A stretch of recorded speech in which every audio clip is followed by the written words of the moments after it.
दोस्तों नमस्कार। मेरा नाम है बॉबी जिबाल और सेल्स ज्ञान के एक और एपिसोड के साथ मैं आपके साथ आज फिर रूबरू हूँ। और जैसा कि हम हमेशा कहते हैं, अब सारे राज खुलेंगे। आज एक और राज है जिसके बारे में हम बात करेंगे। मैं पहले शुरुआत करना चाहता हूँ अपनी बात से कि सेल्स ज्ञान की शुरुआत क्यों हुई, और ये बात मैं अपने पहले एपिसोड में इंट्रो वीडियो में ऑलरेडी आपके साथ शेयर कर चुका हूँ। पर आप में से काफी सारे लोग हैं जो अभी नए जुड़े हैं, या कुछ लोग ऐसे हैं जिन्होंने अभी हमको सब्सक्राइब और फॉलो करना शुरू किया है।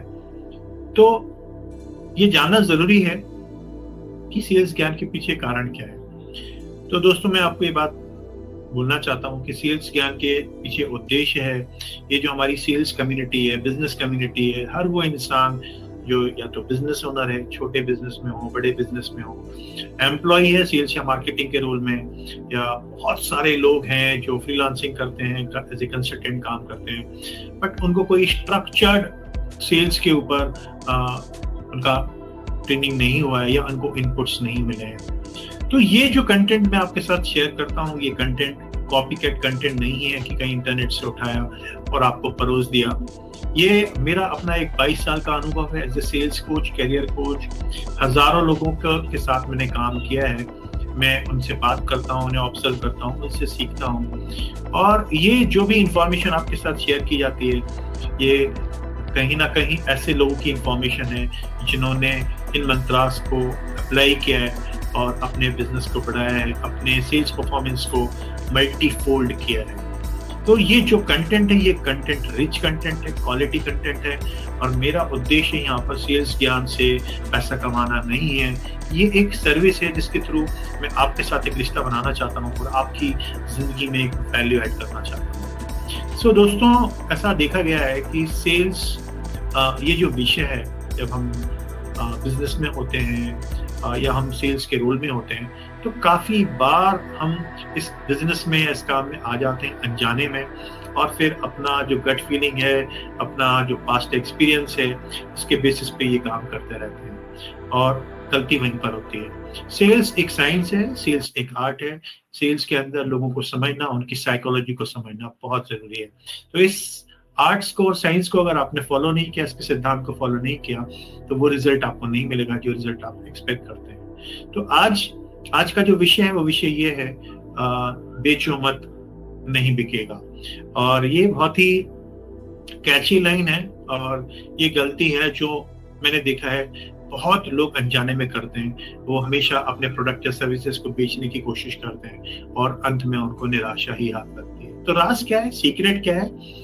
अगर मुझे एक सेल्स को विन करना है, मुझे कस्टमर को क्लाइंट बनाना है और मुझे अपना सेल्स रेशियो बढ़ाना है, तो दोस्तों आपको एक बात समझनी होगी कि आप जिस भी बिजनेस में हैं, आप एफएमसीजी में हैं, कंज्यूमर गुड में हैं, आप सर्विसेज में हैं, आप जो भी प्रोडक्ट कस्टमर को ऑफर करते हैं या सर्विसेज आप ऑफर करते हैं, वो उसकी लाइफ में कुछ वैल्यू ऐड क्रिएट करता है या उसकी कोई एक से अधिक प्रॉब्लम का सोल्यूशन होता है। अगर मैं कस्टमर को सीधा प्रोडक्ट सेलिंग करूंगा बिना उसको समझे, then chances are very high कि वो मुझसे दूर जाएगा और मैं सेल्स नहीं कर पाऊंगा। तो सेल्स में मंत्र क्या है, सीक्रेट क्या है? आपको सेल्स नहीं करना है, आपको लोगों को समझना है। और इसको हम थोड़ा एक एग्जांपल से समझते हैं।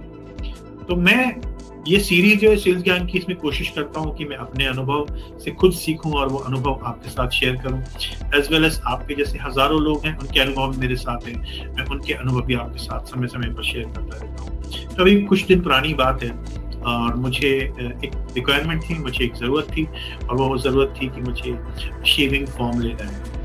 मैं अपनी सोसाइटी के पास में ही एक ग्रोसरी स्टोर पर गया और मैंने जाके दुकानदार से शेविंग फॉर्म मांगा। तो यहाँ पर आप देखेंगे बिजनेस का मॉडल कैसा है। एज ए कंज्यूमर मेरी एक प्रॉब्लम है कि मेरे पास शेविंग फॉर्म नहीं है और मुझे शेव करना है, और उसका अल्टीमेट जो सोल्यूशन है वो है प्रोडक्ट। मैं वॉक इन करके दुकान पे गया हूँ और मैंने अपनी रिक्वायरमेंट बताई है। तो यहाँ पर मुझे अपनी रिक्वायरमेंट पता है, मुझे अपनी प्रॉब्लम पता है, मुझे प्रोडक्ट पता है, मुझे सॉल्यूशन पता है। मैंने जब दुकानदार को कहा कि मुझे शेविंग फॉर्म चाहिए, तो दुकानदार ने सर्च किया और सर्च करके बोला, सॉरी सर, अभी फॉर्म तो अवेलेबल नहीं है, बट मैं आपको शेविंग क्रीम दे देता हूँ। और ये भी उसी तरह आपको उससे ज़्यादा आपको अच्छा रिजल्ट देगी। और ये बात बोल के उसने मुझे अपना जो प्रोडक्ट है वो प्रोडक्ट बेचने का पूरा कोशिश किया। उसने मुझे 10% का डिस्काउंट भी ऑफर किया, बट अल्टीमेटली वो मैं उसका जो भी सेलिंग पॉइंट था उससे कन्विंस नहीं हो पाया और मैंने वो प्रोडक्ट उससे नहीं लिया।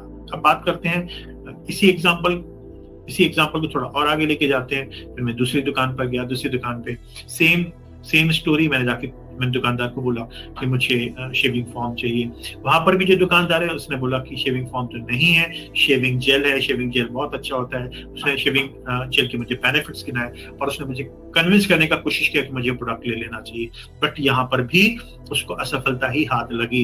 इसका मतलब ये है बेचो मत, नहीं बिकेगा। क्यों नहीं बिकेगा? क्योंकि दोनों दुकानदारों ने गलती क्या करी। दोनों दुकानदारों ने ये समझने का कोशिश नहीं किया कि as a customer, as a consumer मैं शेविंग फॉर्म क्यों लेना चाहता हूँ, उसके पीछे मेरी रिक्वायरमेंट क्या है, उसके पीछे मेरी जरूरत क्या है, या उसके पीछे मेरे लॉजिक क्या है। और उसको बिना समझे दोनों ने वो प्रोडक्ट बेचने का कोशिश किया जो उनके पास अवेलेबल था, और ऐसी स्थिति में दोनों को नाकामयाबी मिली। इसकी जगह अगर उन्होंने शेविंग जेल या शेविंग क्रीम मुझे एक अल्टरनेट ऑप्शन के रूप में बताया होता, मेरी रिक्वायरमेंट को समझ के कि शेविंग फॉर्म से मुझे क्या मिल रहा है, क्या बेनिफिट मिल रहा है, मेरी प्रॉब्लम को वो कैसे सॉल्व कर रहा है, और उन्होंने अपने प्रोडक्ट को अगर उस तरह से पोजीशन किया होता और उसके फायदे अगर मुझे बताए होते, तो निश्चित तौर पे शायद मैं कन्विंस हो गया होता शेविंग जेल या फिर शेविंग क्रीम लेने के लिए। तो मुझे विश्वास है ये जो मैंने आपको उदाहरण दिया है, उस उदाहरण से आपको समझ में आया होगा, बेचो मत, नहीं बिकेगा। आप लोगों को जितना समझेंगे उतना लोग आपके करीब आएंगे और उतना सेल्स करने में आपको आसानी होगी। चलिए एक और एग्जांपल समझते हैं। अभी मैंने आपको जो एग्जांपल लिया वो एग्जांपल था जहाँ पर ग्राहक खुद दुकान के पास चल के जाता है, दुकानदार के पास चल के जाता है और अपनी रिक्वायरमेंट के हिसाब से प्रोडक्ट देखता है। बट अगर आप सर्विस इंडस्ट्री में डील कर रहे हैं तो वहाँ पर स्टोरी अलग होती है। सर्विस इंडस्ट्री में कस्टमर काफी बार आपके पास चल के नहीं आता है।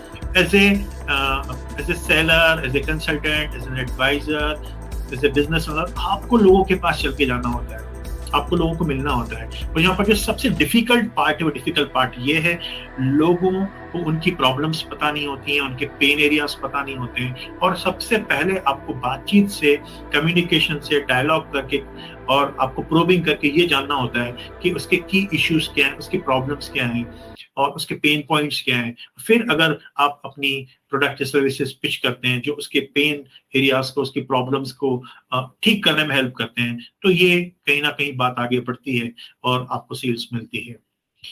एक बहुत ही बड़ी कंपनी है हिंदुस्तान की और वो क्रेडिट कार्ड में बड़ा नाम है। आपने देखा होगा जब आप रेलवे स्टेशन पे जाते हैं तो आपको उस कंपनी के एग्जीक्यूटिव्स आपको बहुत मिलेंगे। आप किसी मॉल में जाते हैं तो आपको उनके एग्जीक्यूटिव सेल करते हुए कार्ड मिलेंगे। आप पेट्रोल पंप पे जाएंगे तो आपको उनके एग्जीक्यूटिव्स मिलेंगे। तो अभी तक का मेरा एक्सपीरियंस है, मुंबई में काफी बार मेरे साथ ऐसा हुआ है कि ये जो एस कंपनी है, इस कंपनी का एग्जीक्यूटिव आता है और आके सबसे पहला मुझसे सवाल करता है कि सर क्या आप मेरी कंपनी का क्रेडिट कार्ड यूज करते हैं? मेरा आंसर होता है यस, मेरे पास आपकी कंपनी का क्रेडिट कार्ड है। तो उनका जो दूसरा इसके ऊपर क्वेश्चन होता है वो ये कि सर आप जो क्रेडिट कार्ड यूज कर रहे हैं वो आप मेरे साथ शेयर करेंगे? और एक बार अगर मैं डिटेल शेयर करता हूं तो फिर वो ये बताने का कोशिश करते हैं कि उनके पास जो क्रेडिट कार्ड है वो क्रेडिट कार्ड मेरे जो अभी क्रेडिट कार्ड है उससे ज्यादा कैसे बेहतर है। और फिर वो पूरा कोशिश करते हैं कि वो जो मेरा एग्जिस्टिंग क्रेडिट कार्ड है उसको मैं बंद करा दूं या उस पर एक और एड ऑन क्रेडिट कार्ड ले लूं। ये एक नॉर्मल सेल्स प्रोसेस है जो सामान्यतः मैंने देखी है, जो एग्जीक्यूटिव्स हैं वो फॉलो करते हैं। और हर बार मैंने देखा है कि मैं उनको मना करता हूँ, काफी बार मैं इरिटेट हो जाता हूँ कि ऑलरेडी मैं आपकी कंपनी का क्रेडिट कार्ड यूज कर रहा हूँ तो मुझे ये डिसकंटिन्यू करने में कोई इंटरेस्ट नहीं है। तो ये एक तरीका है जहां पर एग्जीक्यूटिव ने बिना समझे मेरी रिक्वायरमेंट को, बिना वैल्यू क्रिएट किए अपना माल कहीं ना कहीं मुझे बेचने की कोशिश की। अभी रिसेंटली मेरे साथ हुआ, पुणे की बात है। मैं एक पेट्रोल पंप पे था और मैं उस पेट्रोल पंप पे पेट्रोल भरा रहा था और एज यूजुअल ये जो क्रेडिट कार्ड कंपनी है इसका एग्जीक्यूटिव वहां पर था। तो ये जब आया मेरे पास तो बड़े शालीनता के साथ इसने वेट किया और जब एक बार मैं पेट्रोल पंप पूरा मैंने भरवा लिया और जब पेमेंट देने की बारी आई तो इसने अपना इंट्रोडक्शन दिया और मुझसे बोला कि सर क्या आप मेरी कंपनी का क्रेडिट कार्ड यूज करते हैं? तो मैंने बोला हाँ बिल्कुल यूज करता हूँ। सर अगर आप मुझे अपना क्रेडिट कार्ड बताएंगे तो मैं आपको इमीडिएटली चेक करके बताऊंगा कि उसमें कितने रिवॉर्ड पॉइंट्स हैं और आपके पास अगर रिवॉर्ड पॉइंट्स हैं तो अभी आप रिडीम कर सकते हैं, जिससे आपने ये जो पेट्रोल भरवाया है ये पेट्रोल आपको फ्री में पड़ जाएगा। तो मेरे चेहरे पे एक मुस्कान आ गया कि यार ये तो फायदे की बात कर रहा है, और इमीडिएटली मैंने अपना कार्ड निकाल के उसको हैंड ओवर किया।